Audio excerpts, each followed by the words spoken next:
Lyons site. Services for the blind and visually impaired. Graphic of a lion's head in black and white on a gray background. Okay, so here we go. What I got in my hand is the page that's been templated out. This is the negative of the window pane. So here's the window pane. Remember, this thing is our little window pane. It folds over, right?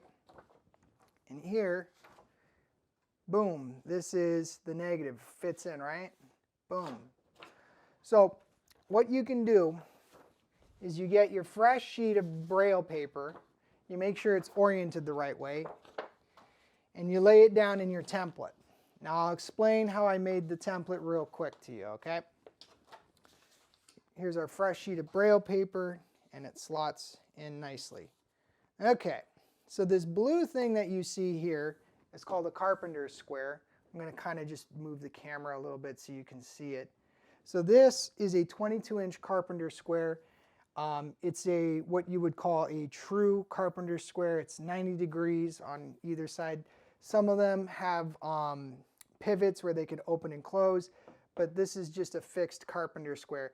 This is a great tool to have. You get it from Home Depot. They're 10 bucks. This is an aluminum one, and it's rust proof. It's got the nice etching on it. I think because this one was aluminum, it was closer to 20 bucks, but you can get a stainless steel one that's cheaper, and that'll be like 10 bucks. So what I've done is I've mounted it to my artist board. This is an artist board. You can get this at any kind of arts and crafts shop. It's like a hard board. It's a lot more kind of like wood than cardboard. And it's got two bulldog clamps. That's what these guys are up top. These bulldog clamps are at 90 degrees. And that's important to remember. These bulldog clamps, when they come out, when this board comes out of the manufacturer, these bulldog clamps are parallel to this back edge and are at a 90-degree intersection right here along this edge and along this edge. And then it is perfectly parallel along the edge here. These two, because they are perfectly parallel, they are level. So what I do is I slide the corner of the straight edge in this case my carpenter's square, and then I just tape it down, right? And by taping it down, it stays anchored, and I know it's level because these two bulldog clamps are level, right? So it's up against the edge of these two. These two are level. That means this is level. That means this corner here, well, not corner, excuse me, this side here is parallel to this side. So I know from the start everything's straight. So that's really useful because it saves you a lot of time. If you know you can just tape something down and you don't have to measure things out, it's already just straight. So this bottom sheet is taped in place, and it's the demo sheet, and I just use the width of the negative, figure it out, draw the line, boom, done. Draw it across the tape, and then I carry it across to the other side of the tape. So there's a black line right here that lines up with this line, and it's true. The line is plumb. It travels through perfectly. I lay this guy down. This is my new sheet. I throw down a ruler. I draw my line, and when I draw my line, it's going to come out like that, and you're going to see the line perfectly going through it. So now, whenever I type my Braille, it's going to go to here, and then I'm going to stop, and I'm going to be able to visually track it from here. So that's really useful. So now I'm going to show you what I call a bunch of feathers, and these are scrap sheets that I have used. And I'm going to show you how I went through my process. There's an advantage to having a wider margin because even though technically you're not using the entire side of the paper, the advantage is you can make notes on the side. So as I brailled this out, see this whole paragraph here? This paragraph was nearly perfect, but I forgot to put a capital indicator here, so I redid this entire paragraph, and that was done down here, and you can see how it's cut out. So these kind of look like feathers to me because they're the excess pieces. So what I do is I have this vertical line here, and then what I have now is space to draw a horizontal line to figure out what the matting is to make sure every time I cut out these squares, they're perfectly even. So this is, 90 degrees in every corner. It's not a wobbly cut, it's a straight line cut. So what I can do is I can line the paper up. Again, it fits into the template super easy. I can throw down a ruler, draw it across, and the butt of the ruler hits the edge of this. So any line that's coming out this way is automatically justified against the edge of this straight edge. So I'm not fooling around with a protractor trying to figure out if my angles are right angles. They're just built in as right angles because I've taped everything down and I just slot in the ruler and it fits. So, you know, let's pretend that I don't have a spare ruler on hand right now, but let's pretend I was using this page as a straight edge. You can see how everything intersects. I can move down the edge, draw my next line, move down, draw the next line, draw the next line. I get my knife out and I cut it out. And I did that for all these pages. And then the other thing is, because I have this margin, I've got check marks. So after I braille everything and I get the sheet done, I review everything. And if I made a mistake, I can write it in the margin here. And, you know, here's an X. And oh yeah, this was a formatting thing. So I was drawing a blank line. There's a fill in the blank section at the back. And I didn't think about my spacing, and I only spaced it 5 over, but the next line was so long it kind of, see how it kind of overlaps? It doesn't give it that tactile gap that you need to kind of give you the context that this is a fill in the blank. So when I retyped it, I had to remind myself to move over 3 more additional cells so that between the longest line and the fill in the blanks, there was at least a gap of 5 cells right here. And then, you know, I knew that, okay, well, going forward, I've got enough space to represent that. So it kind of gives you the context of how I did everything. Like I said here, this is where I put my notes, missed a capital indicator here. When I re-braille this, I want to know where my mistakes are, and I can write them here, and I don't have to interline the entire passage, which is time consuming. I'm not against interlining, but if you have to bang this out, you got to bang it out. You don't really have time to you know, piddle paddle and mess around with it. You got to get it done. So just to give you a context for the timeline, the process of scanning each of these pages took at least an hour just to make sure I scanned everything. The scan was clean, to make sure that I then formatted the scans into a PDF and I could individually export the pages. If I needed to reprint something because I accidentally did something wrong or whatever, I actually had to reprint a couple of pages because I made some mistakes, blah, blah, blah. But that took an hour. Binding the pages initially to the chipboard that's underneath, this chipboard, that took close to 3 hours to do. Painting the glue down, setting it the right way, cutting the chipboard to size for 30-odd sheets, painting the glue down, and then pressing it down. I had reams of blank printer paper that I pressed down to bind these pages to the chipboard. And then what I did was I left them sit overnight. So it took like 3 hours to do it, but then it also had to sit overnight to dry. And then you rebind everything to the back of this. Some thoughts on that. Putting the wood glue on the actual printout pages was a mistake. I had issues with it damaging the ink because the wood glue is wet. This paper is very thin. This is a very heavy layer of ink. It's an inkjet printer. It's a very light ink. It's sprayed by means of aerosol, and then it instantly evaporates due to the aerosol spray. So the way inkjets work, it's a hydraulic press that then jettisons out the ink in this sort of displaced pattern. And because of the way it lends itself, it really, really, really smears and runs very easy. This is something that, you know, I would be hesitant to hand this book to a first grader without sitting there and watching it, because I want to make sure that, you know, before they touch the book, their hands are clean. So before they touch the book, it's like, oh, go wash your hands. And I would watch them wash their hands and then watch them dry their hands, because I don't want them with anything sticky or wet touching this, because it's going to ruin it. So you'll accidentally ruin your own work if you use too much water with your wood glue. So one of the things I opted to do is use double-sided tape for some of these pages, because I was running into issues with the wood glue. But the wood glue was perfect, and I mean perfect, for binding the pages themselves. Where's the spare one? Here we go.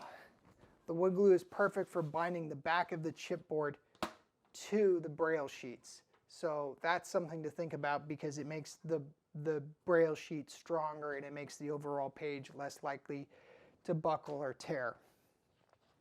The Braille cells themselves, the sheets that I made the Braille cells out of, I call them Braille blocks, because I would block out a passage and cut out the blocks. Those are taped down with the double-sided tape, because I did not want to get the Braille wet and then have the Braille be soft. And if the Braille is soft to touch, the dots are not going to hold up.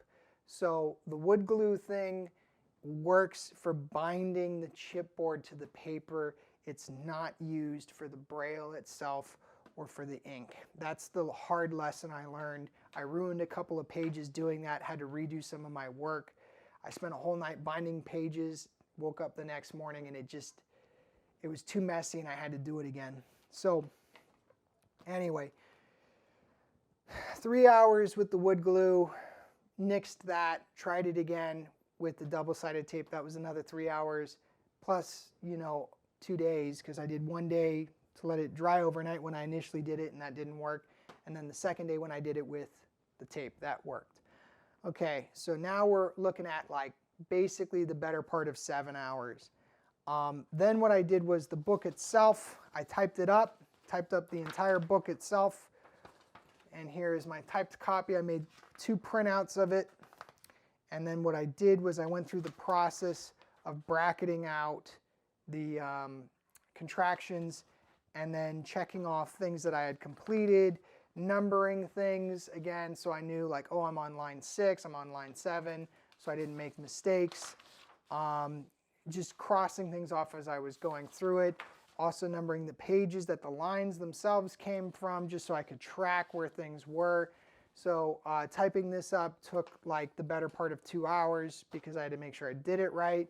So now we're pretty much at the 10-hour mark. And then that's before even brailing anything. I then had to bind these pages themselves to the Braille paper. That was another 3 hours. Now we're at 13 hours. The brailing took several days. I would say probably 3-4 hour sessions just to braille things out, especially because I made some mistakes. Probably somewhere between 12 to 15 hours. We're now looking at 30 hours right now.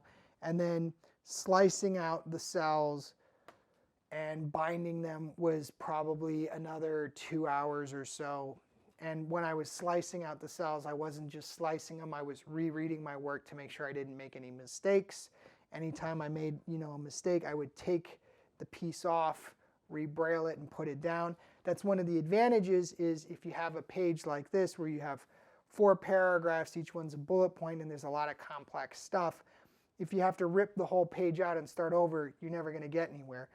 Which is why I said, best practices is to have everything transcribed on a single sheet, but the reality is you're probably not going to be able to do it in time. If you're going to try and do something like best practices, you're better off hiring a transcriber to do it professionally for you. If you were doing it yourself, you got to make it work, and you got to work with what you got. So with everything said, I'm now going to finally go on to the last bit of this, the publisher information. This is always going to be the hardest page to transcribe. You've got tiny little script, and so you think, oh, it's just a little bit of stuff. No, there's a ton of stuff here. Holy crap, this was really hard to do. It's 2 pages of information, a lot of stuff. Got to do it over and over and over again just to make sure it's right. The actual pages themselves of the storybook are not so bad. I'm just going to flip through it so you see it real quick. Here are all of the pages, all of the Braille, blah, blah, blah. You can see everything that's mounted in here. Every page is mounted. Every page has its Braille. You know, I'm actually really proud of this. The one thing I might do is I might take the pages out and put some packaging tape over the side where I hole punched it, and then, you know, you double side the packaging tape and then you re-hole punch it, and the packaging tape kind of gives it that plastic seal to make the hole punches stronger, so if the kid kind of pulls on the page they don't tear it. That's probably the one last thing I might do that's kind of a little bit of finesse here and there. And you know, you can't laminate the page, but it's kind of like a way of getting the corner laminated so that it doesn't get messed up. And so yeah, you know, that's like a little hacker trick you can try out. Again, I'm just going to flip through all the pages so you guys can see, you know, how much goes into all of this. As for the visuals, I'll show you that in just a moment, how we address the visuals. Just going to keep flipping through this, flipping through it. This is where he saves the penguin. The penguins are cute. And says goodbye to his penguin buddies. Here's the word jumble. These are the blank lines I was talking about. Here they are here. This is the final thing. And then this page is blank. And this was the sneaky thing I did. This page is blank. And then you flip it over, and there's the back cover. So I wanted it to feel like an actual book, because the back cover is literally on the back of the book. So you wouldn't have it here. You know, it's here. This back cover, I'm going to be honest with you, it has a tactile, or it has a maze. I have not made a tactile graphic for this yet. I'm playing around with it, but what I think I'm going to do is get some fishing line. I found some light gauge fishing line, and because it's a circle, it lends itself really well to fishing line. And the cool thing about fishing line is you just get wire cutters and you just snip it, and you can cut it to size however it is you need. And then you just use a little bit of super glue to mount it. So what I've got here is this version that's got the nice printout. And what I would probably do is basically the way I would do it is I would by hand copy this maze onto a piece of chipboard, and then I would put the super glue on this to glue down the fishing line. I haven't done that yet because it took me a while to think about it. At first I was like, oh, maybe I can use like dental floss, right? But I felt like that was so finicky and thin that it would be kind of hard to tell what's what, because it just would lay, I think it would lay too flat and not have enough of a raised edge to really be able to tell, you know, where the circle is. So I'm going to get that fishing line and try it out on this.